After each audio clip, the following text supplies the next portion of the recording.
Work your ass off. There is no magic pill. It drives me crazy to go to the gym. You read 1 hour a day. I went and worked out 5 hours a day, and I was working on construction with 24 hours a day. Organize your day. Work hard. I'm here to talk about success.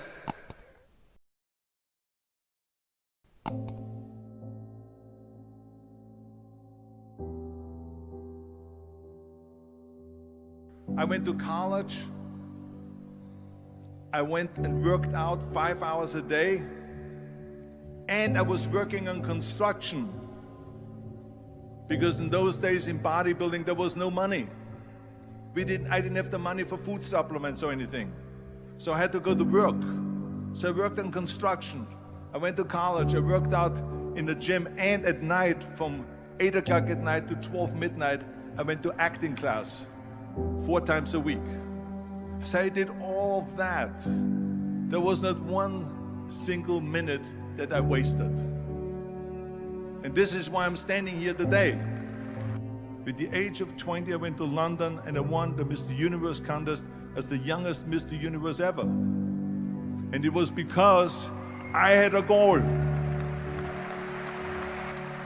You see, if you don't have a vision of where you go, and if you don't have a goal where you go, you drift around and you never end up anywhere. 74% hate their job in America. The majority of people don't like what they're doing because they're really not doing it because they didn't have a goal and they followed this goal. They just aimlessly drift around, and then all of a sudden there's a job opening, so they get that job because you have to work. But then when you work, it's a chore. It's work. It's not fun. So if you think about, only a quarter of the people really enjoy what they're doing in life. So people always ask me, when they saw me in the gym in the pumping iron days, they say, why is it that you're working out so hard? 5 hours a day, 6 hours a day, and you have always a smile on your face. The others are working out just as hard as you do, and they look sour in the face.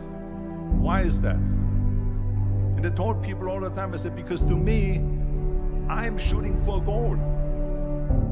In front of me is the Mr. Universe title.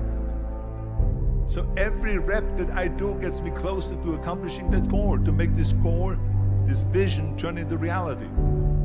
Every single set that I do, every repetition, every weight that I lift will get me a step closer to turn this goal into reality. So I couldn't wait to do another 500-pound squat. I couldn't wait to do another 500-pound bench press. I couldn't wait to do another 2,000 reps of sit-ups. I couldn't wait for the next exercise. So let me tell you something, visualizing your goal and going after it makes it fun. You got to have a purpose no matter what you do in life. You got to have a purpose. And Muhammad Ali worked his butt off.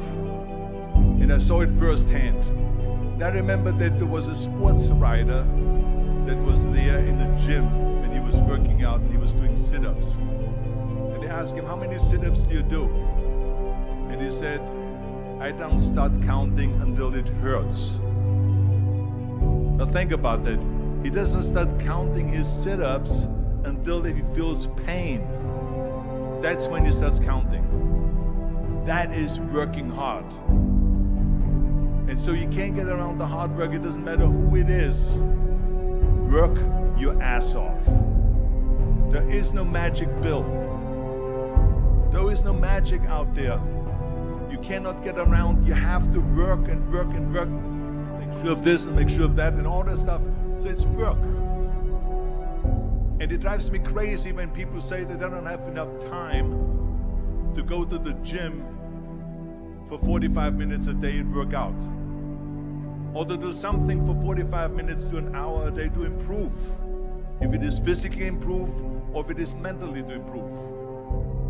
Imagine you read 1 hour a day about history.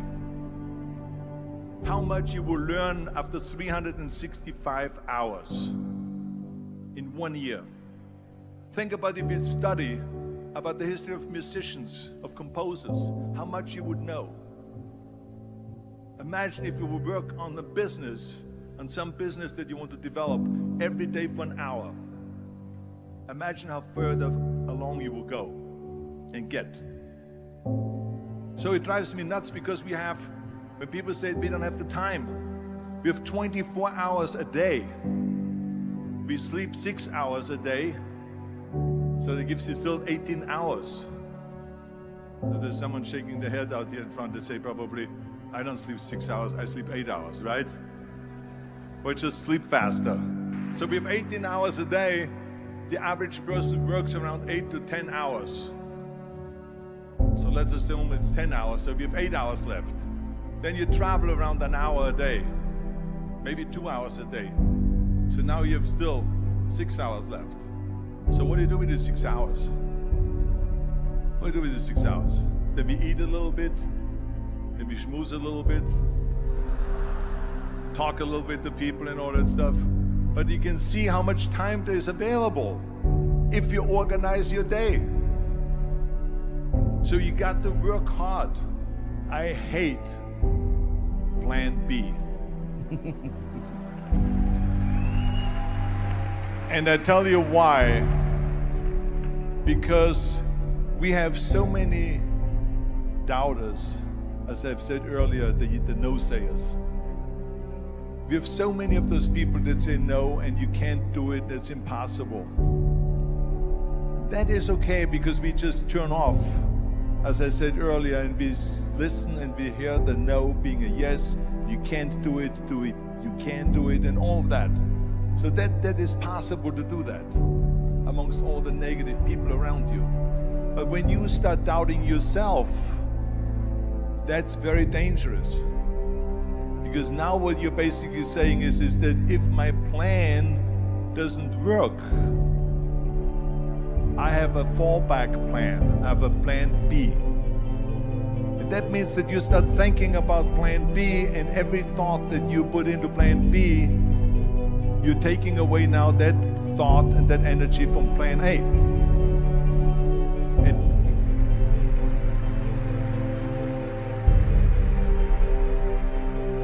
And it's very important to understand that we function better if there is no safety net, because plan B becomes a safety net. It says that if I fail, then I fall and I get picked up and I have something else there that will protect me.